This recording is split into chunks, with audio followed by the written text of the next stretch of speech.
Sir, ಈಗ IPL final ಬಂದು ಎರಡೂ ಕೂಡ ಕ್ವಾಲಿಫೈರ್ ಮತ್ತೆ ಎರಡೂ ಹೋಗಿದೆ, ಬೇರೆ ರಾಜ್ಯಕ್ಕೆ ಹೋಗಿದೆ.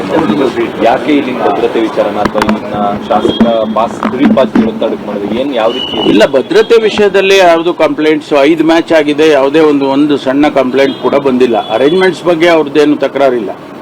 IPLನವರಾಗಲಿ RCB ಅವರಾಗಲಿ ಅಥವಾ KCNವರಾಗಲಿ ಯಾರು ಕೂಡ ಪೊಲೀಸ್ ವತಿಯಿಂದ ಅಥವಾ ನಮ್ಮ ಅಡ್ಮಿನಿಸ್ಟ್ರೇಟಿವ್ ಇದರಿಂದ ಯಾವುದೂ ಕಂಪ್ಲೇಂಟ್ಸ್ ಬರಲಿಲ್ಲ.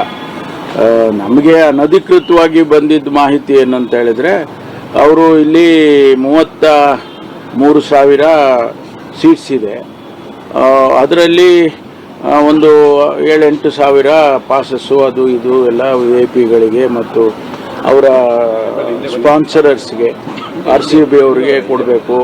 ಆಮೇಲೆ RCB ಅವ್ರ ಮೇಲೆ ಯಾರು ಆಡ್ತಾರೆ ಮ್ಯಾಚು ಅವ್ರಿಗೆ ಕೊಡಬೇಕು. ಅವರೇ ಒಂದು 7-8 ಸಾವಿರ ಸೀಟ್ಸನ್ನು ಬ್ಲಾಕ್ ಮಾಡ್ತಾರಂತೆ. ಅದಕ್ಕಾಗಿ ಅವ್ರು ಉಳಿಯೋದೇ ಒಂದು 25 ಸಾವಿರ ಉಳಿಯುತ್ತೆ. ಅದು ಕಮರ್ಷಿಯಲಿ ಅವರಿಗೆ ವರ್ಕೌಟ್ ಆಗೋದಿಲ್ಲ. ಅದಕ್ಕೆ ನಾವು ಅಹಮದಾಬಾದಲ್ಲಿ 1 ಲಕ್ಷ ಸೀಟ್ ಅರೇಂಜ್ಮೆಂಟ್ ಇರುತ್ತೆ ಅಂಥೇಳಿ ಶುರುವಿನಿಂದನೂ ಅದೊಂದು ಚರ್ಚೆ ನಡೀತಾ ಇತ್ತು. ಇವರು ನಮ್ಮ KCNವರು ಇಲ್ಲೇ ಮಾಡಿ ಅಂತ ಹೇಳ್ತಾ ಇದ್ರು. ಅವರ ರೂಲ್ಸ್ ಪ್ರಕಾರನೂ ಕೂಡ ಯಾರು ಫೈನಲ್ಸಿಗೆ ಬಂದು ಹಿಂದಿನ ಸಾರಿ ಚಾಂಪಿಯನ್ ಆಗಿರ್ತಾರೆ ಅವ್ರದ್ದು ಫಸ್ಟ್ ಮ್ಯಾಚು ಮತ್ತು ಲಾಸ್ಟ್ ಮ್ಯಾಚು ಅವರ ಹೋಸ್ಟ್ ಇದರಲ್ಲಿ ಹೋಮ್ ಟೌನಲ್ಲಿ ಮಾಡಬೇಕು ಅಂತ ಅವರ ರೂಲ್ಸಲ್ಲಿದೆ. ಏನೋ ಎಕ್ಸೆಪ್ಷನ್ ಮಾಡ್ಕೊಂಡಿದ್ದಾರೆ ಅಂತ ಕಾಣಿಸುತ್ತೆ. ಬಟ್ ಆದರೆ ಶಾಸಕರು ಕೊಟ್ಟಿರ್ತಕ್ಕಂಥ ಟಿಕೆಟ್ನ ಮಿಸ್ಯೂಸ್ ಮಾಡಿದೆ, ಅದರಿಂದನೇ ಕೈ ತಪ್ಪು. ಅದಕ್ಕೂ ಸಂಬಂಧ ಇಲ್ರಿ.